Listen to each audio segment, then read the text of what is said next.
I've been on a lot of Royal Caribbean cruises, and there are definitely some things I wish I knew earlier. Some of them would have saved me time, some would have saved me money, and some just would have made the experience a lot better. So, in this video, I'm going to walk you through 10 things to know before sailing Royal Caribbean, including one simple trick that can save you hundreds of dollars, sometimes even more. I used to ignore the porters when getting off the ship. Honestly, I thought all they did was help you carry your bags. So I never saw the point. I figured, I've got it. I'll just wheel my own stuff out. And for a while, that's exactly what I did.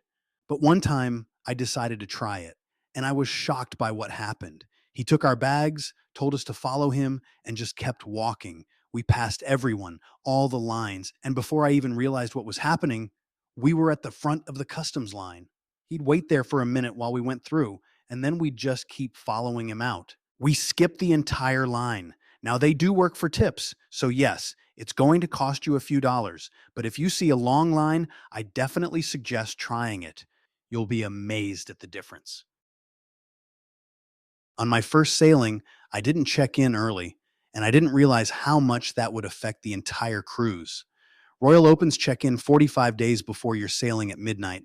And at first, I didn't think it really mattered. But what I didn't realize is your check in time determines when you board. And that first day is way more important than people think. If you check in late, you're getting on the ship later, which means you're already behind before your cruise even really starts. Another thing I didn't realize is how quickly things sell out. A lot of that opens up before your cruise, like specialty dining and show reservations, and the best times don't last long, so I highly recommend booking those as early as possible. Then there are other things like ice skating and laser tag that you can't book ahead of time. Those only open once you're on board, and those go just as fast, which is another reason why getting on the ship early really matters. Because once you're on, you can grab whatever's left before it's gone. It's one of those things that doesn't seem like a big deal until you realize how much it actually impacts your entire trip. Something I didn't realize at first was how important it is to book the Aqua show early in the cruise. I used to treat it like something I could just do later in the week, save it for one of the last nights. But that didn't always work out because this is one of the most popular shows on Royal Caribbean ships, but it's also the one that gets canceled the most. And it's not because anything goes wrong, it's just the nature of the show. It's outdoors, there's high diving, acrobatics. So if there's weather, high winds, or rough seas, they'll cancel it for safety. And I learned this the hard way. I waited until later in the cruise to see it. And when my show got canceled, that was it. There were no more chances to see it. So now I do it completely differently. I always try to book the Aqua show as early as possible in the week. That way, if it does get canceled, which happens pretty often, you still have multiple days to try again. It's a simple adjustment, but it can be the difference between seeing one of the best shows on the ship or missing it completely. Something else I didn't realize at first was how the spa auction works on embarkation day. I always saw it listed and assumed it was just a sales pitch, so I never went. But one time I happened to be walking by right as it was starting, so I figured I'd check it out. And I couldn't believe it. They were giving away free spa services, sometimes worth hundreds of dollars. But here's the catch: you have to be there when your name is called. And what surprised me was how many people weren't. They kept calling names, and a lot of people just weren't there to claim it.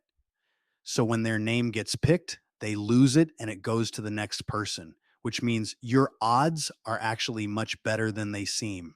And even if you don't win, they usually offer everyone there a significantly discounted deal just for showing up. I didn't realize this at first, but there's a much cheaper way to do Wi Fi. At first, I didn't really understand how the packages worked, so I would just buy separate plans for different people, and that adds up fast. What I didn't realize is you can just get one plan with multiple devices. So instead of buying separate packages for everyone, just get one with multiple devices and save the money. And you can actually see it right when you're booking. For example, if I select two people with one device each, the total might come out to around $199. But if I switch it to one person with two devices, that same plan drops to around $159.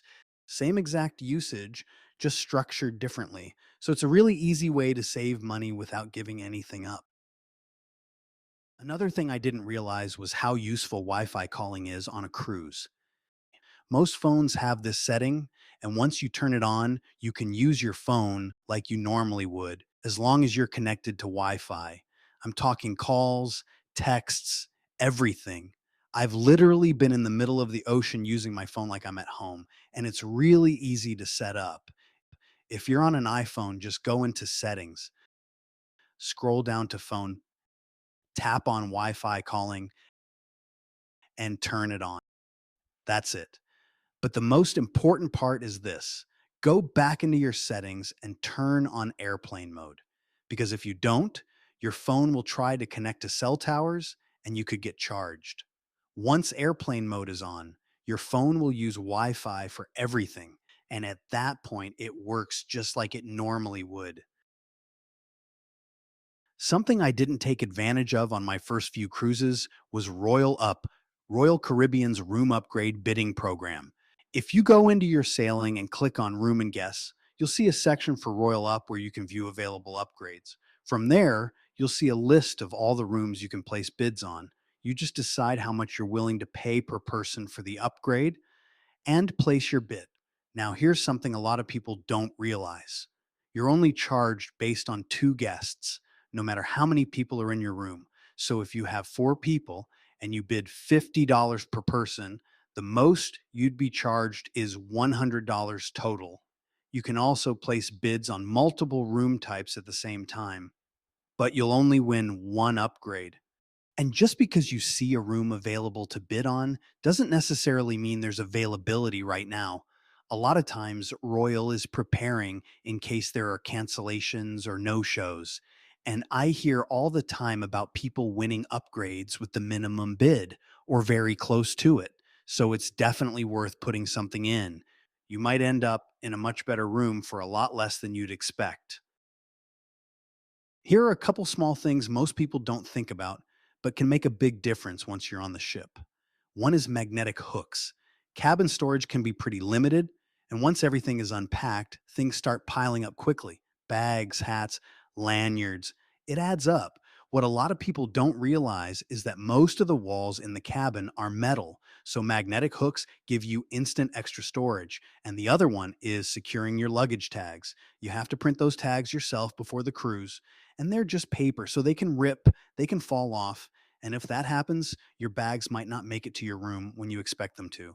So, using the reusable plastic holders is a really easy way to avoid that. They're cheap, easy to use, and you don't have to worry about it. Both of these are simple, but they can make your cruise a lot smoother. Another thing I learned the hard way is to always check what's around your cabin, especially what's above you.